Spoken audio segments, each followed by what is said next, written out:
Hello बच्चों। Question में दिया हुआ है simple pendulum has time period T1। ठीक, तो भैया मैं पहले T1 लिख देता हूं। तो T1 इज इक्वल्स टू हमारे पास आ गया 2 pi root of L/G। Clear है? ठीक है, आगे बढ़ते हैं क्वेश्चन।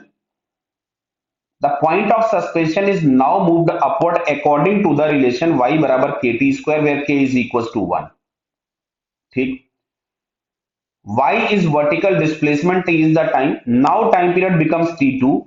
तो T1 square upon T2 square की वैल्यू पूछी गई। तो भैया सुनो इधर, अगर हम इसको ऊपर की तरफ में किसी एक्सेलरेशन से लेके जाते थे तो यहाँ पे सिंपल पेंडुलम के केस में जो ए इफेक्टिव आता है वो आपके पास आ जाता है G plus A.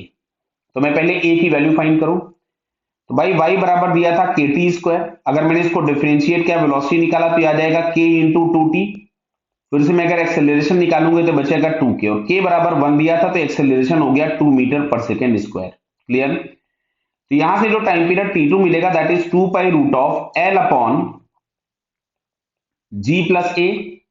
That means 2 pi root of L upon G plus A बोले तो 12। क्लियर? क्योंकि यहाँ पे एक्सेलरेशन 10 दिया हुआ है ग्रेविटी का। अब तुमसे पूछा है T1 square upon T2 square.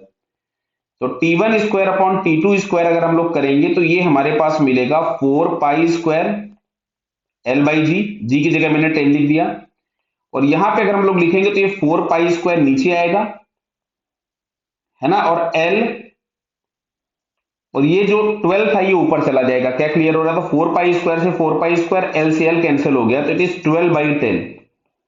तो 12/10 को हम लोग लिख सकते थे 6/5। तो ऑप्शन चेक करते हैं तो 6/5 यहां पे हम लोगों को ऑप्शन ए में दिया हुआ है। So it's correct answer is a. Clear? बहुत ही सिंपल क्वेश्चन था, केवल कंसेप्ट ये यूज करना था कि किसी भी सिंपल पेंडुलम का जो टाइम पीरियड हम लोगों के पास होता है टी, वो टी हम लोगों के पास होता है 2 pi root of L effective upon A effective, जहां पे A इफेक्टिव होता है net acceleration towards mean position. Clear बेटा?